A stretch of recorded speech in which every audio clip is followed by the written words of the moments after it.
How does a boy born into poverty become the richest man in the world? Andrew Carnegie is the personification of the American dream, an extraordinary rise from the very bottom to the absolute top.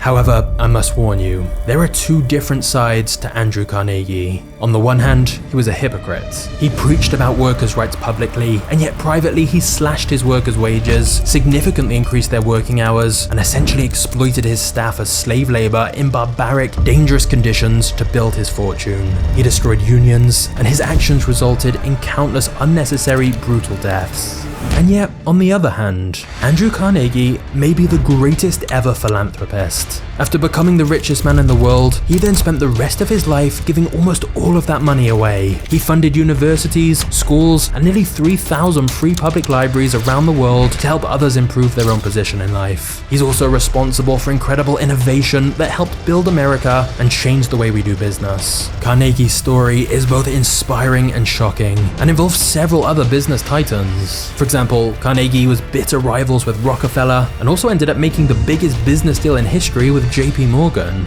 But before all that wealth and drama, we need to travel back to 1835, where a young boy is born into abject poverty.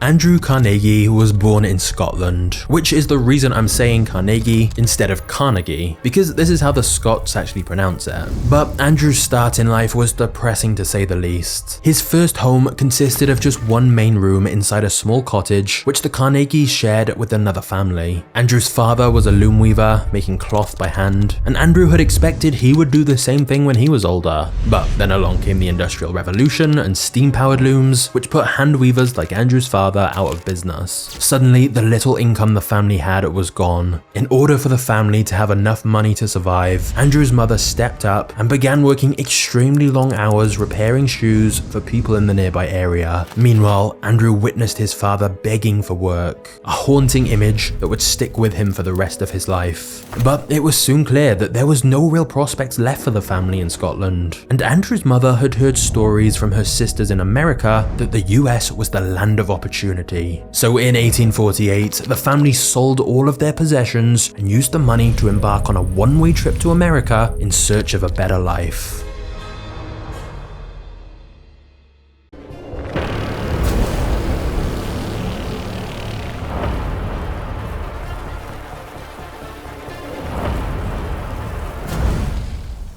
The family arrived in Pittsburgh, Pennsylvania, which was a hub for manufacturing, but both of Andrew's parents struggled to find consistent work. So Andrew dropped out of school after just 5 years of education, as he knew the family needed him to find work and provide another source of income to support themselves. At the age of 12, Andrew's father found him work in a cotton mill, working 12 hours a day and making $1.20 per week. Andrew would later reflect that no amount of money ever made him happier than that first paycheck. He felt proud to be helping his family out in some way, and better yet, Andrew was soon promoted to be engineer's assistant, where he stoked the boilers in the textile factory. It was slightly better pay, but the job literally gave him nightmares. He'd wake up sweating that there'd been an accident at the factory and he'd been engulfed in flames. So by the time he was 14, Andrew had found himself another job, this time working as a messenger boy at a local telegraph office. His job consisted of him biking all over the Pittsburgh area to deliver telegrams. Not only did this job pay more, $2.50 per week, but it gave him the chance to meet influential people within the city's business community as he delivered them telegrams. Andrew learned who the most important and influential people in the area were, and made sure to memorize their names and faces so that if he ever saw them in the street, he could say hello. And this strategy worked. Andrew soon caught the attention of a man named Thomas Scott, a regional manager for the Pennsylvania Railroad Company, a huge business and the largest railroad in the country. Tom took a liking to Andrew and hired him to be his personal telegrapher and private secretary. Andrew's wages jumped up to $35 per month. But even more importantly, this was a massive opportunity to see firsthand how a major corporation was run. Andrew immediately showed great potential, and thus Tom Scott decided to essentially mentor him. It's believed Tom saw something of himself in Andrew. They'd both started out very poor, but had huge amounts of ambition and work ethic. But for Andrew, this connection would prove to be invaluable, as Tom Scott would later become president of the entire company. And since Andrew was Tom's protege, Andrew advanced up the company's ranks quickly as well. He worked closely with Tom to oversee the railroad expansion. There's no doubt this mentorship played a pivotal role in Andrew's future, and helped him understand the ins and outs of running a profitable business. The two had a close bond, and Tom fondly referred to Andrew as "my boy Andy." However, whilst things were looking up for Andrew's future, they weren't for his father. After 7 years in America, Andrew's father died age 51, a broken man, and a victim of the Industrial Revolution. One day, Andrew came home from work to see his mother crying, and he vowed to her then and there he would become rich and take care of her. Whilst Andrew said this with conviction, there's no way either of them could have possibly guessed just how crazy things were about to get.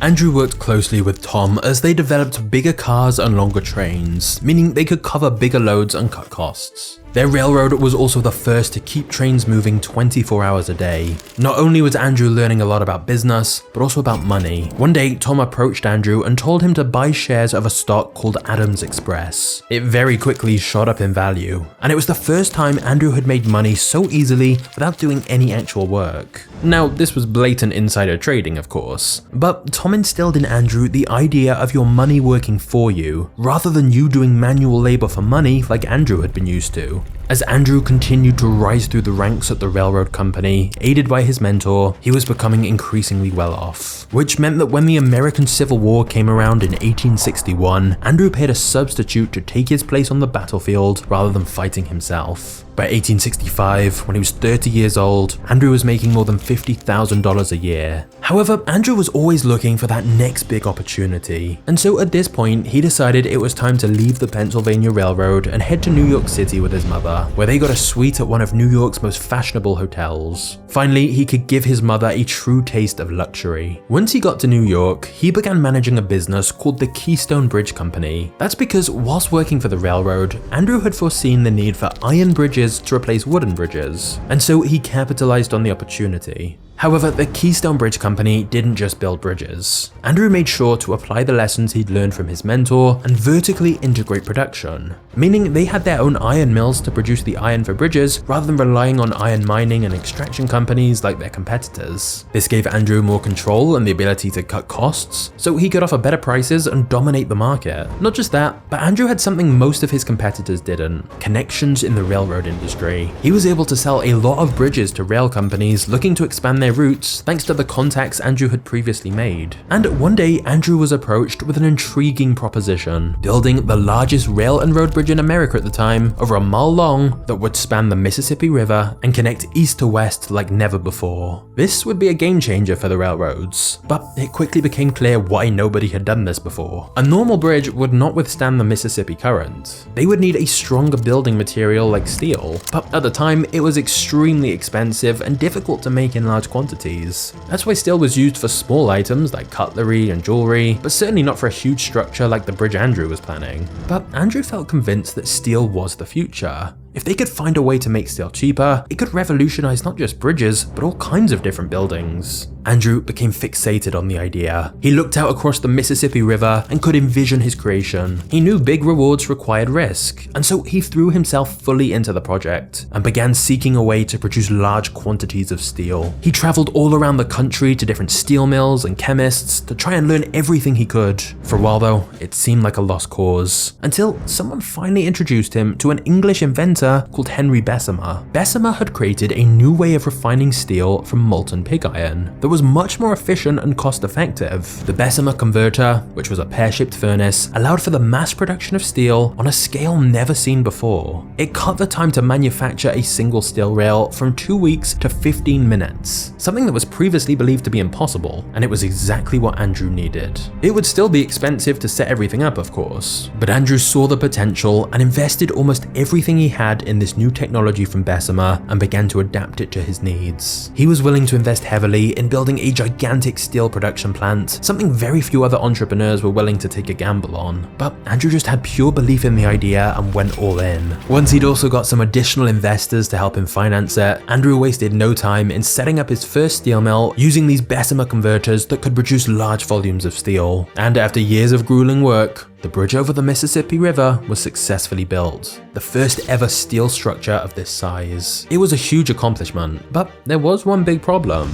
Nobody believed a bridge that big across a river was safe. Back then, bridges collapsing was not uncommon, and people weren't used to seeing bridges this size, so Andrew had to prove it was safe. Now, at the time, a popular superstition was that elephants would not walk across foundations that were unstable. So, Andrew had an idea. On the opening day of the bridge, where the public gathered to see what would happen, Andrew arranged for a circus elephant to lead a parade across the bridge. When it crossed successfully, people followed behind feeling reassured, and the bridge was officially open for business. The Eads Bridge, as it's now called, is still there today, built with Carnegie steel. But for Andrew, he was no longer just thinking about bridges. With his new steel mill able to create steel in such large volumes, it was time to start thinking much bigger.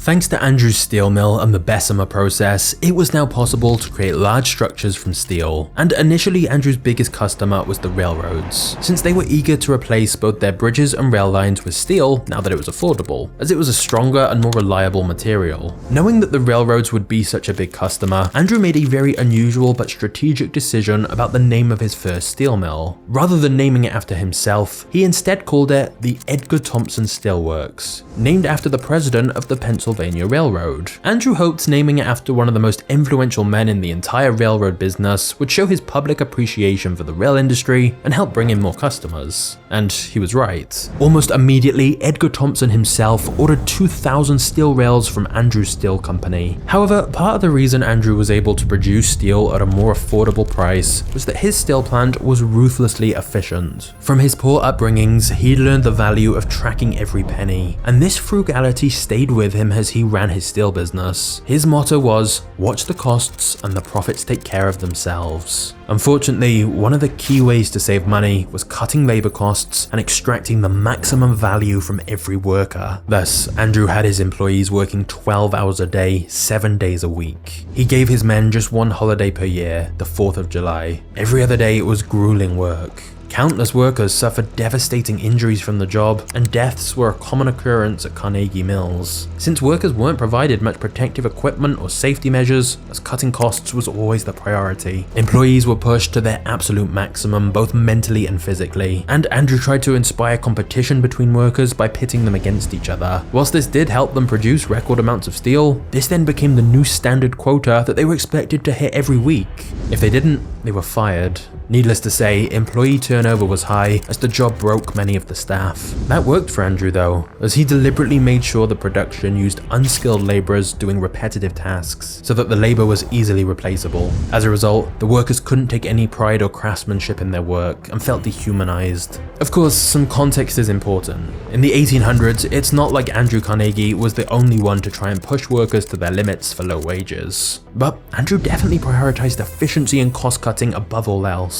And whilst it was brutal for the employees, it certainly was effective. Andrew's relentless drive for efficiency meant his mills were some of the most productive in the entire world. Soon his mill was capable of rolling out 225 tons of steel a day. Andrew Carnegie had found a way to mass produce cheap steel and was fueling the growth of a nation, giving the country all the steel it needed and making himself a fortune. And even though Andrew was strict about the costs, this doesn't mean he wasn't willing to spend big in the short term if it meant improved efficiency. For example, as technology advanced, he was always looking for machines to replace the jobs of people. Since machines didn't need sleep, he would be willing to immediately get rid of an entire process or plant or department if there was a more efficient way to do things. And he became known for making quick and ruthless decisions. One example of an innovation Andrew used was to install new systems that improved material handling, including overhead cranes and hoists, which sped up the steelmaking process and therefore boosted the production capacity of his mills. And just like he'd done in the past, vertical integration was always Andrew's goal, ensuring he controlled all the companies in the supply chain. So for example, he wanted to own the supply of raw materials, all the way through to making the steel, and then even transporting the finished goods to customers. By controlling all stages of production, he cut costs even further. Interestingly though, at age 33, Andrew wrote himself a letter vowing to only work for 2 more years, and then devote the rest of his life to benevolent purposes. He wrote, "Simply making more money must degrade me beyond hope of permanent recovery." However, I'm sorry to say that 2 years later, Andrew would not only still be working, but he'd be surrounded by more controversy than ever before.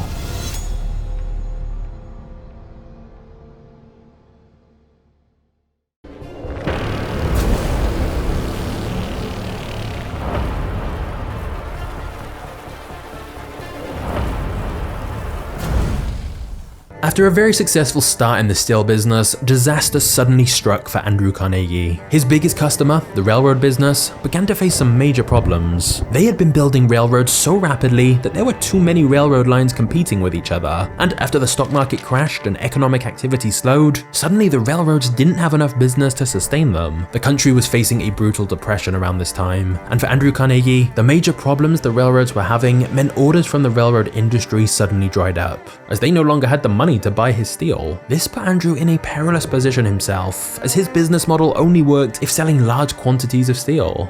However, one man saw all of this as an opportunity he could exploit: oil magnate John D Rockefeller. Knowing how desperate the railroads were for more cargo, Rockefeller negotiated a huge discount with them to ship very large quantities of his oil on the railroads at a much lower price. Desperate for money, they agreed at first, but the discount was so high that it became unsustainable, and they realized they couldn't survive on the prices Rockefeller was paying. So they tried to renegotiate and find a middle ground, but Rockefeller said no, and instead pulled his oil off the trains completely. Since he was one of the railroad's biggest customers, this made the situation go from bad to worse, and many rail companies went bankrupt. One of those most in trouble was Andrew's old mentor, Tom Scott, who'd invested in multiple railroads that were now struggling badly. And so Tom approached his old protege, Andrew Carnegie, and this time instead of giving help, he was asking for help. He knew Andrew had gone on to become wealthy through the steel business, and he asked Andrew to invest in his struggling rail company so he wouldn't go out of business. You would think Andrew would be very keen to repay his old mentor who had done so much for him, but Andrew turned him down, saying he couldn't help because all of his money was tied up in manufacturing. Tom left devastated, and his business never recovered. He died not long after. The man who had once meant more to Andrew Carnegie than anyone else in the world was now gone. As he stood at Tom Scott's grave in 1881, rain pouring down, Andrew believed one person was responsible for the death of his mentor, Rockefeller. Maybe it was just Andrew's way of not accepting any responsibility himself, but Andrew became convinced Rockefeller drove Tom Scott to his grave, and Andrew wanted revenge. A rivalry was born, the King of Oil versus the King of Steel. Whilst this rivalry was mostly bitter, there was a slightly more humorous side too, as the two men would send each other passive-aggressive Christmas gifts. One year, Rockefeller sent Andrew a cheap paper vest to rub it in that he came from poverty as a poor immigrant. In return, Andrew sent Rockefeller a bottle of fine whiskey, knowing that he completely abstained from alcohol and was a devout Baptist, which meant he couldn't even give the alcohol away. But in many ways, having a rival spurred both men on to be even more ambitious to try and beat the other. Andrew became determined to become wealthier than Rockefeller and avenge his mentor.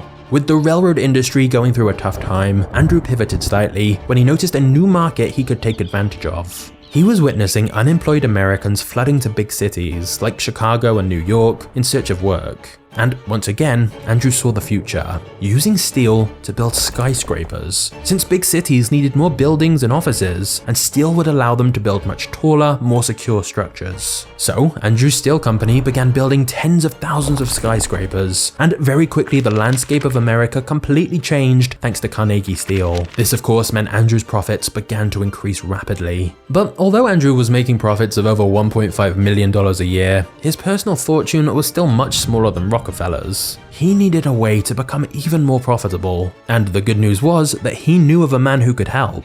The bad news was this partnership would have devastating consequences.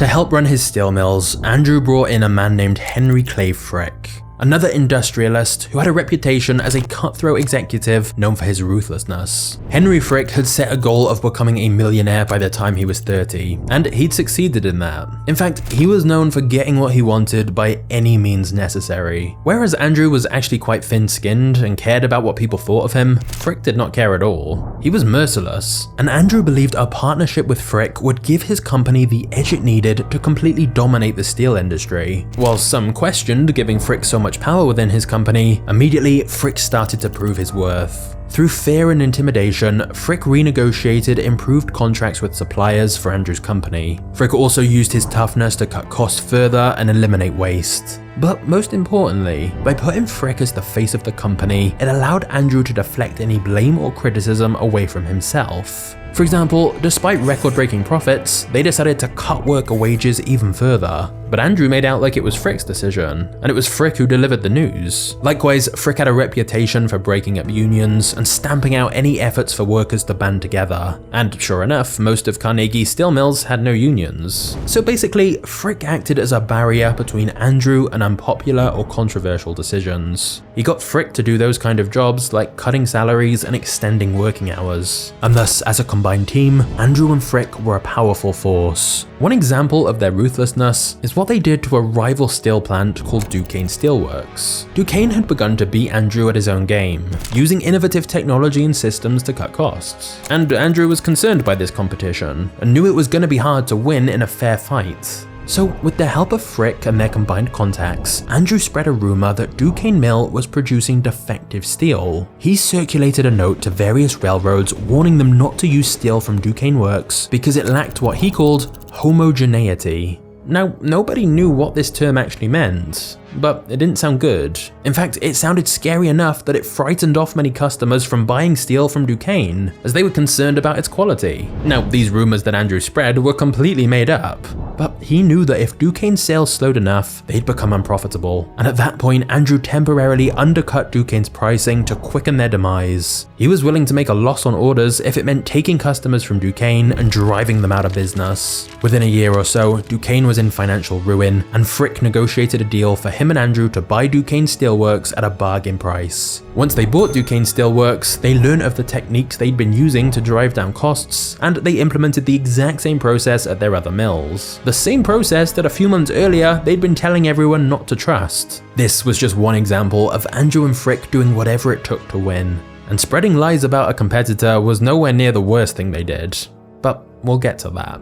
For now, Frick was proving his worth. Profits nearly doubled in the first year of these two teaming up. By ramping up production and slashing costs, Andrew and Frick had the profits to buy out other competitors in the area and open more steel mills, which only saw Andrew's personal fortune rise even higher. By this point, he would have been a billionaire in today's money. However, Andrew Carnegie's reputation with Henry Frick would result in several controversies that would forever tarnish Andrew's reputation that he worked so hard to cultivate. The first disaster came when Frick purchased land in the hills of Pittsburgh and built a private members-only club for the wealthiest men in the country. It consisted of about 50 industrialists, bankers, and influential people, and the most prominent club member of all was Frick's partner, Andrew Carnegie. They called it the South Fork Fishing and Hunting Club, and since they wanted their own private lake to fish on, they took control of the South Fork Dam, the largest dam of its kind, holding 20 million tons of water. Just 14 miles downriver was a working-class town called Johnstown, consisting mainly of steelworkers and their families. Unfortunately, the club were much more concerned about adapting the dam to suit their own needs rather than worrying about making it safe.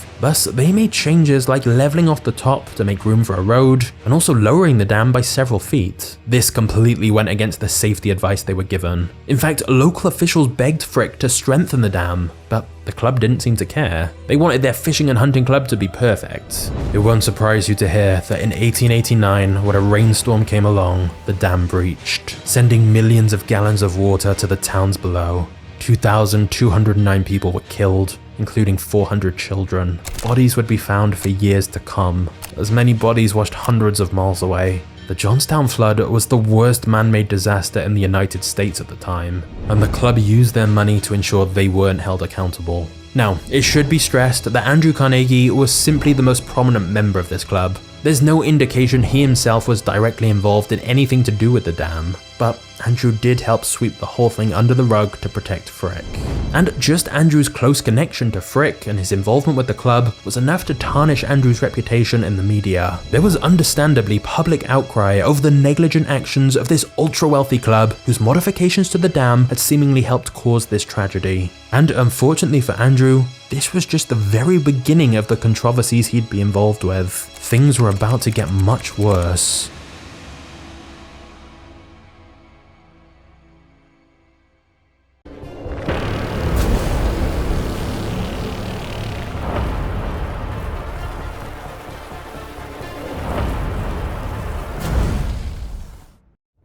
Unrest was brewing amongst Andrew's workers. They were quite rightly feeling like wage slaves with no chance of progression within the company. They were witnessing Andrew's fortune grow rapidly whilst they struggled just to survive. What was most infuriating is that in a public essay, Andrew championed the right for workers to organize into unions, and yet privately, his company constantly tried to squash them. Andrew publicly seemed to be saying all the right things to make himself look good, and then in private, he had Frick do the exact opposite and make life hell for his workers. Another example of this was how Andrew built a library near his first steel mill, which he said was for his workers at the Edgar Thomson Steelworks. But the reality was, his employees worked such long hours they wouldn't get a chance to use it. Not to mention that he employed many unskilled labourers who couldn't read anyway. The library seemed more about his own self-preservation than actually caring for his workers. If he truly wanted to help them, he'd have given them the raises and safety measures they wanted, not a library. But Andrew loved being the good guy, opening libraries with extravagant ceremonies and writing essays on workers' rights, whilst making Frick the face of the unpopular decisions and the scapegoat for his dirty work. Luckily, Frick didn't seem to care much about his own image. In fact, perhaps relished in his ruthless hardman reputation. But since the Edgar Thomson steel mill was such a huge success, Andrew had bought another steel mill, Homestead, and he invested heavily into this new steel plant, enabling it to produce vast quantities of steel. But at first, labor costs had not been optimized, as he put it. Many of the employees were part of a union called the Amalgamated Association of Iron and Steel Workers. However, their contract was up for renewal soon, and given the steel industry was doing well and the plants were so profitable, this union wanted to ask for a wage increase. Obviously, Andrew had no intention of doing that. What he did say was that he was considering building a library near Homestead steel plant if they were good partners, and what he really meant by that was he'd build it if the workers gave up their affiliation with trade unions. The problem Andrew had was that he was trying to rebrand his image from oppressive billionaire to champion of workers' rights. So as negotiations approached with the union, he put Frick in charge to handle it. Andrew told Frick he had his full support to do what was needed. Meanwhile, Andrew decided to distance himself from Frick and the whole union negotiations. He was well aware of Frick's aggressiveness and how nasty this dispute could turn. So in May 1892, Andrew took a long vacation to Scotland, leaving Homestead fully in Frick's hands. Basically, Andrew wanted to publicly distance himself from the situation and give himself plausible deniability if things escalated. But privately, Andrew's message to Frick was clear: do whatever it takes. And thus, Andrew Carnegie, the man who had publicly championed workers' rights and unions, had ordered Frick to crush the union at their plant. Before he left for his vacation in Scotland, Andrew gave Frick one more instruction: increase production levels at the Homestead steel plant even higher before the union contract expired in the summer, which would mean they had a stockpile of material if negotiations failed and the workers went on strike. And indeed, Frick began to squeeze everything he could out of the workers. Work days grew even longer, despite the fact having such exhausted employees working in a dangerous environment like a steel mill caused more injuries and fatalities. It's estimated 9% of all steel workers industry-wide died on the job. But the Homestead workers were pushed harder than ever, spending half their lives in dreadful conditions for low wages, witnessing their colleagues have accidents or die. They were working longer hours for no pay increase, and the workforce was united. This could not continue. With their current contract about to expire, the union said they wanted a pay increase and improvement in safety conditions. Unfortunately for them, they were dealing with Henry Frick, who immediately countered their proposals with a 22% wage decrease and said that they had to break up the union to continue working at the plant. Just imagine that for a moment. You know how well the owners of the steel plant are doing, but they're now suggesting you work more hours for less money when you're already on very low pay to begin with. But Frick and Andrew believed that when faced with the ultimatum of no work at all, the workers would give in. But they were wrong. The workers decided enough was enough and they refused Frick's demands. The workers actually tried to contact Andrew, since he was the main owner of the mill, and publicly he'd been supporting unions and workers, so surely Andrew wouldn't stand by and let Frick do this, right? But conveniently, Andrew was unreachable from his vacation in Scotland. At least, he was unreachable to the workers and the press. But from his castle in the Scottish Highlands, Andrew was still in communication with Henry Frick. So he was aware of what was happening. He wrote Frick multiple letters in which he said, "Mr. Frick, no doubt you will get Homestead right. You can get anything right with your mild persistence. We all approve of anything you do. We are with you to the end." So privately, it was extremely clear whose side Andrew was on. And with the union not backing down, on June 25th, Frick announced he would no longer negotiate with the union and only deal with workers individually. The union actually said they were willing to compromise on pretty much all of Frick's other demands, but insisted they were allowed to keep their union. However, Frick had no interest in compromises. He wanted to win. So on June 29th, on orders from Andrew, Frick closed down the steel mill and locked the workers out. Both Andrew and Frick believed within a couple of days the workers would buckle and agree to disband their union,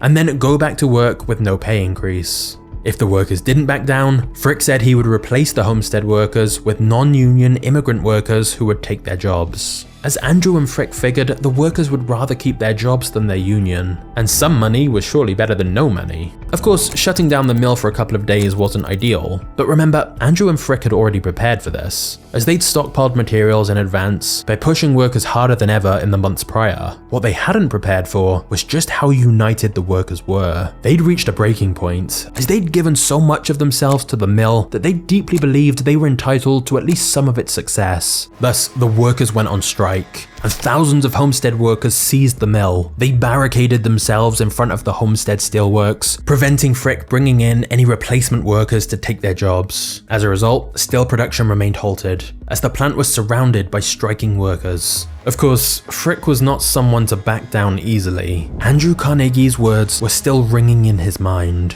"Win at all costs. We are with you to the end." And therefore, Frick hired a private mercenary army called the Pinkertons to escort his new immigrant workers to the factory. The Pinkertons were basically hired guns, the muscle to get the striking workers to stop barricading themselves in front of the Homestead steel mill. On the 6th of July, 1892, 300 Pinkerton men arrived on barges from across the lake, armed with guns. Of course, Frick's decision to bring in what was essentially a private army meant this quite literally was war. But Frick was confident this show of force would be enough to get the striking workers to give in. However, as the Pinkerton army arrived by boat, workers stationed along the river spotted them and alerted the thousands of strikers that they needed to go and grab any weapons they could from the town. The workers rushed to find anything they could: stones, knives, clubs, anything. And as the Pinkertons got to the shore, one of the striking workers urged them not to step off their barge. They said the strikers had weapons of their own and this would turn ugly. They pleaded with the Pinkertons to simply turn away, but the Pinkertons had their orders from Frick, and the instruction was clear: take back control of Homestead.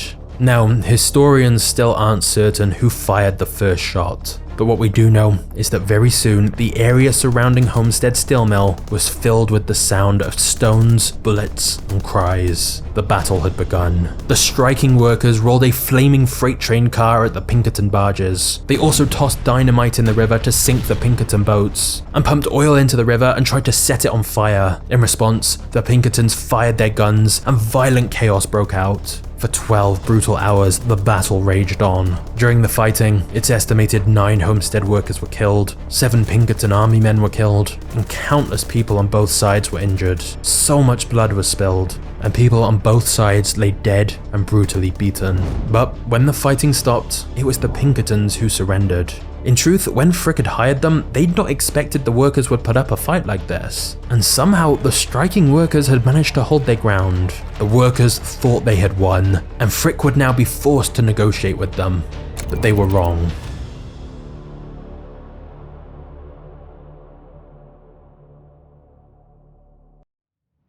Before we get to the next chapter, it's time to answer a question I get a lot. What music do I use in these videos? And the answer is today's sponsor, Epidemic Sound. I've been using Epidemic Sound myself for years, and that's because I really believe music is one of the most overlooked parts of making videos. When you have the right soundtrack, it can make the video so much more engaging. But the problem if you use music normally is you can't monetize, and you may get a copyright strike. And that's why Epidemic Sound is the perfect solution. They have a huge library of over 35,000 songs and 90,000 sound effects that you can use while still fully monetizing your video. Everything's categorized by mood and genre, so you can easily find the perfect tracks you need. Honestly, I love their service, and I think every creator would benefit from it. And if you use my link in the description, you'll get a free 30-day trial to test it yourself. And any videos you post using their music will stay monetized even if you cancel. It's seriously a great deal, so click the link below now to get started for free.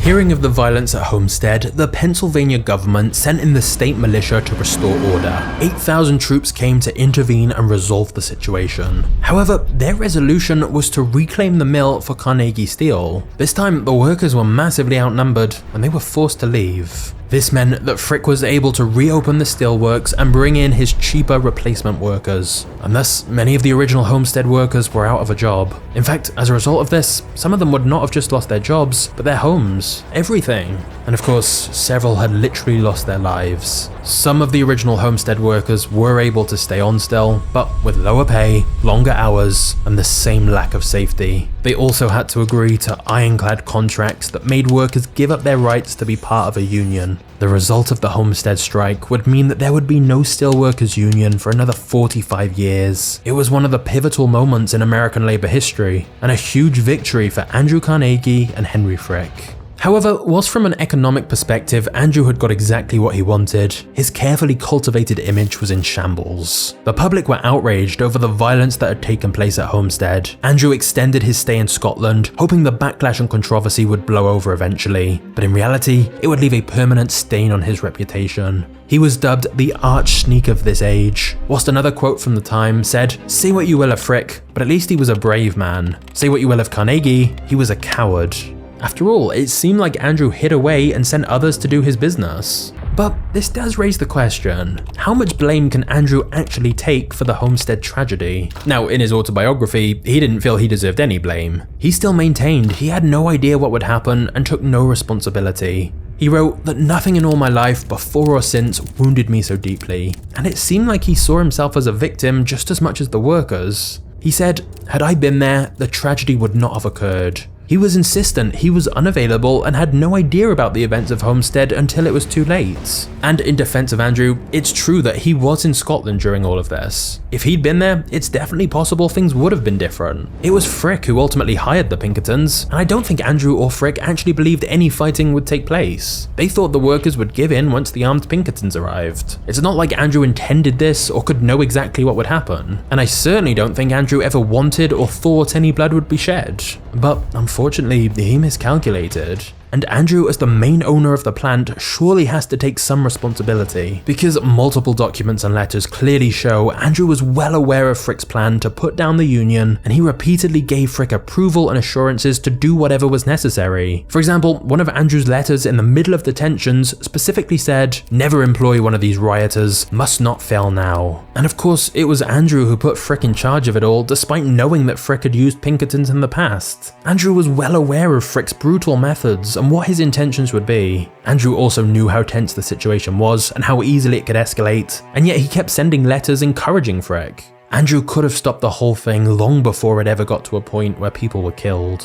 And so, whilst it would be unfair to fully blame Andrew for the events of Homestead, his suggestion that it was completely out of his hands also doesn't seem true either. And it can't be denied Andrew benefited from the whole incident. He dealt a massive blow to the unions and cut his costs further. This allowed him to reinvest in more expansion and thus build his own railroads to transport goods from the plants. Plus, public support for the Homestead workers began to fall after people heard stories of the violence and the way they had beaten Pinkerton men. Support then dropped even further when an anarchist tried to assassinate Henry Frick in revenge for his savage treatment of workers during the Homestead strike. This anarchist wasn't even connected to the Homestead strikers though, and his assassination attempt failed, as he tried to shoot Frick in the head but instead hit his shoulder. As the gunman was dragged away by guards, Frick said, "I do not think I will die, but whether I do or not, the company will pursue the same policy and it will win."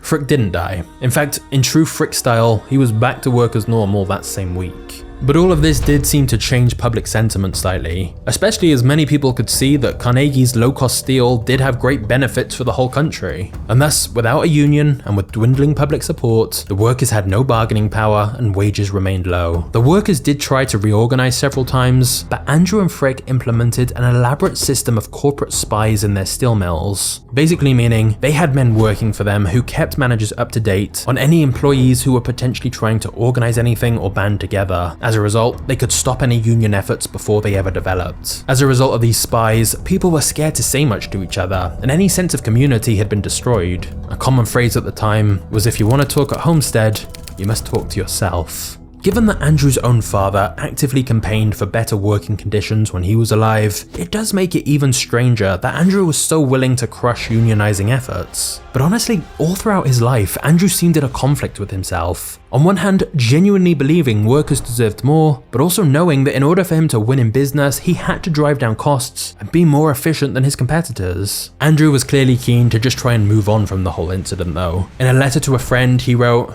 "Oh, that Homestead blunder. It's fading as all events do, and we are back at work selling steel for £1 for a halfpenny." A few years later, Andrew did return to Homestead though, to open a large building with a library, concert hall, swimming pool and gym. When opening it, he said, "By this meeting, all the regretful thoughts, all the unpleasant memories are forever in the deep bosom of the ocean buried. Henceforth, we are to think of Homestead as we see it today." The building was magnificent, but the notion that it made up for all the damage caused was laughable, and was more like Andrew was trying to convince himself than anyone else. Andrew also began telling newspaper reporters that if he'd been around during the Homestead strike, none of this would have happened. He said he had respect for his workers and there'd never have been any bloodshed on his watch. The implication was clear. Frick was to blame for what happened. Understandably, Frick was outraged when he realized that Andrew was trying to lay all the blame on him. He snapped at Andrew, saying he was sick of his hypocritical articles and absurd interviews. "Why was he not manly enough to say to my face what he said behind my back?" Frick asked. "I have stood a great many insults from Mr. Carnegie in the past, but I will submit to no further insults in the future." From there, the relationship between these two men only deteriorated further. There were several incidents where the men clashed over the handling of situations within the business, and it ultimately led to Frick resigning as chief executive. This only caused more issues though, as there was then a dispute over how much Frick should be paid for his shares. Frick felt Andrew was trying to rip him off by using a share value far below the real market rate. In their final meeting together, he told Andrew, "For years I've been convinced that there is not an honest bone in your body. Now I know that you are a goddamn thief."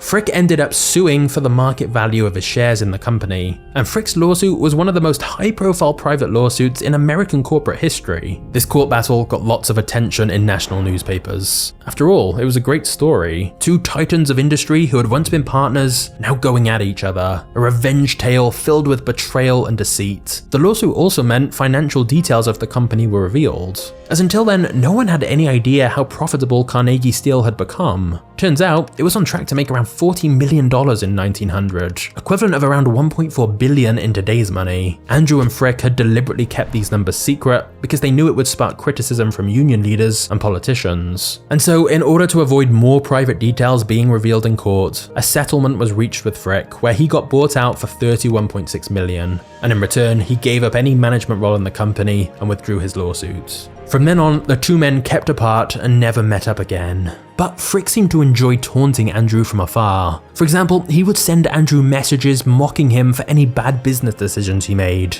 Frick told him, "Your management of the company has already become the subject of jest." In later years, Frick even commissioned a building right next to one of Andrew's buildings. Frick insisted his building be taller than Andrew's though, so that Andrew's building was quite literally in its shadow. The two men who had once dominated the steel industry together had ended their partnership on extremely bitter terms, both men feeling that the other one had betrayed them.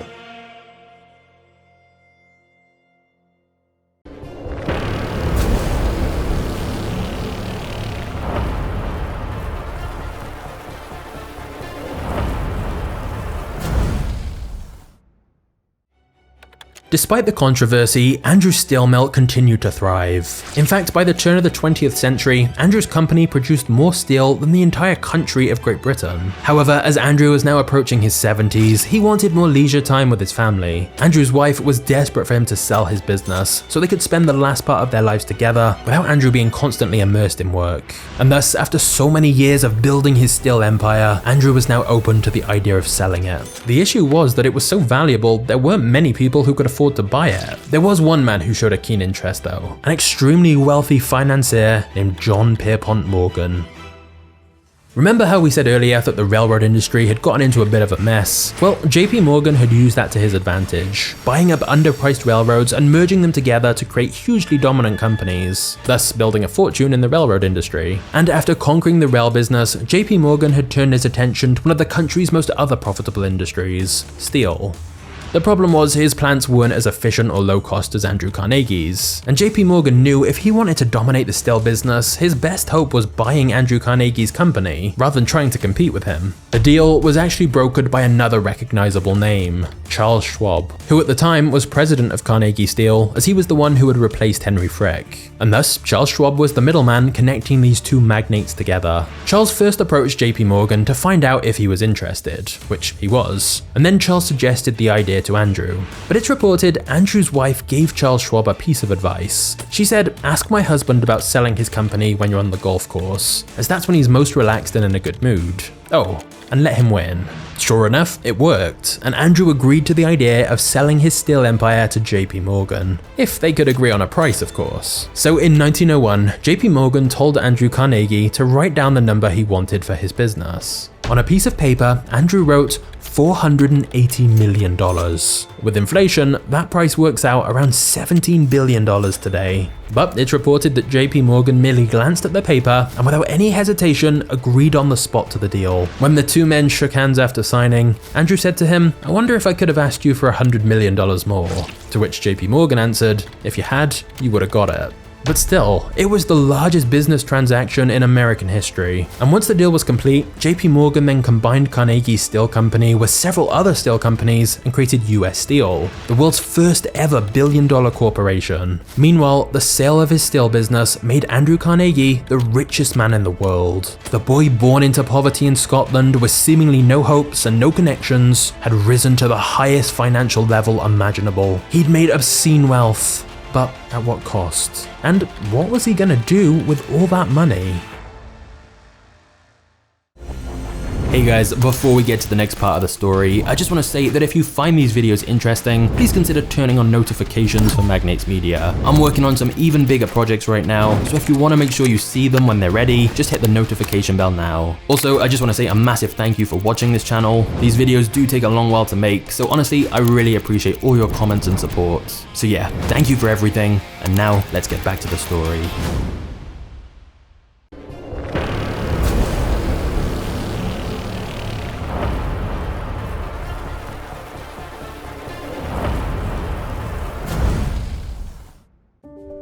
Andrew wanted to be remembered for the good he'd done, and began giving money away at a rate which perhaps nobody else ever had. After selling his steel empire to JP Morgan, he separated himself from the world of business, and his full-time job became giving away his vast amount of wealth. However, Andrew didn't like charity. He felt just giving people money directly wouldn't actually improve their position in life, which is why his biggest focus was on education. He'd only had 5 years of schooling himself, but he said that education was the main driver of his financial success. Thus, he used his money to set up over 2,500 libraries across many different parts of the world. He also set up and funded museums, schools, and universities. For example, even today, there's Carnegie Mellon University named after him. And to be fair, it wasn't all self-promotion. For example, only about 500 of the libraries he set up had his name on. The rest weren't named after him, he just gave them grants and funding. Likewise, Carnegie Hall is one of New York's most recognized landmarks, but in 1891, when Andrew donated the building, it was simply known as the Music Hall, and they only decided to name it after Carnegie after he died, so it wasn't his request for the building to be named after him. In other words, to dismiss Andrew's generosity as purely about self-preservation or ego, I think is unfair. He genuinely did want to make an impact and help people. He also didn't believe in passing on wealth down the generations, as he felt inherited fortunes were squandered and that the heirs used the money self-indulgently and irresponsibly. And so whilst he made sure his family would be comfortable, he didn't leave them with much money. Instead, he stated, "The parent who leaves his son enormous wealth generally deadens the talents and energies of the son." Instead, Andrew ensured almost all of his money was given away. By the time of his death, he'd already given over $350 million. And when he couldn't give the money away fast enough, he created the Carnegie Corporation to give away the remainder of his wealth for him after he was gone and ensured it went to worthy causes. Still to this day, the Carnegie Corporation continues to do philanthropic work in his name. In his very final years, Andrew then devoted his energy to trying to keep world peace. Seriously. At one point, he essentially tried to bribe the Germans to stop World War I, and he tried to get world leaders to work together and avoid war of any kind.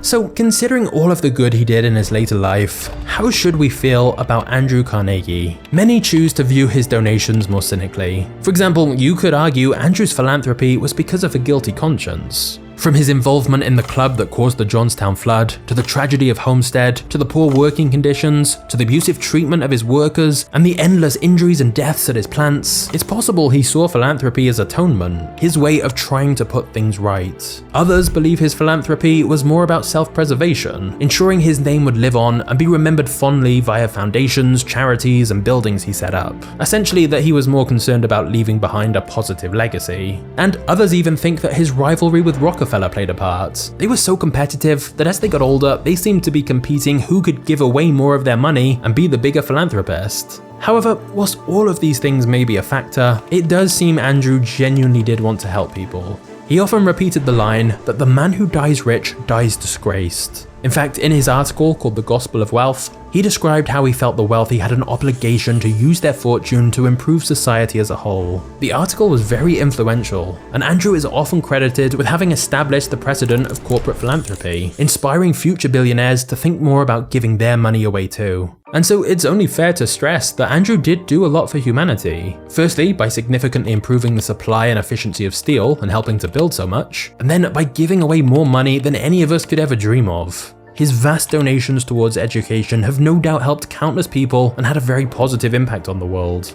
Does that make up for everything he did? Opinions will vary on that. But in his own way, it's possible he felt the treatment of his workers was necessary in order to build a fortune which he could then give away, that the end justifies the means. And if he hadn't done that, would an even more ruthless businessman have just done the same but then kept all the money for themselves? One thing is for sure though, as with so many of these business stories, it's never black or white, and people aren't simply good or bad. There's always so much more nuance to it. But what I will say is it's rare to find someone quite like Carnegie who simultaneously did so much good whilst also causing so much damage. And so I'd genuinely be curious to hear your overall thoughts on Carnegie in the comments. But first, Andrew had one final thing to do before he died.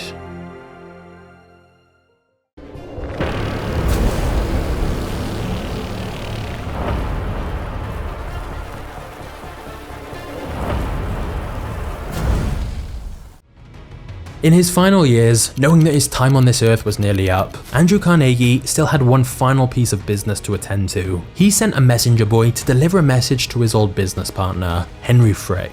The two men had not seen each other in many years since the lawsuit. In his note, Andrew reasoned that since both he and Frick were growing old, wouldn't it make sense to put past grievances behind them and patch things up? Surely it was time they made amends and met up in person. Frick read Andrew's letter and told the messenger, "Yes, you can tell Carnegie I'll meet him." He then threw the letter away in disgust and said, "Tell Carnegie I'll meet him in hell, since that's where we're both going."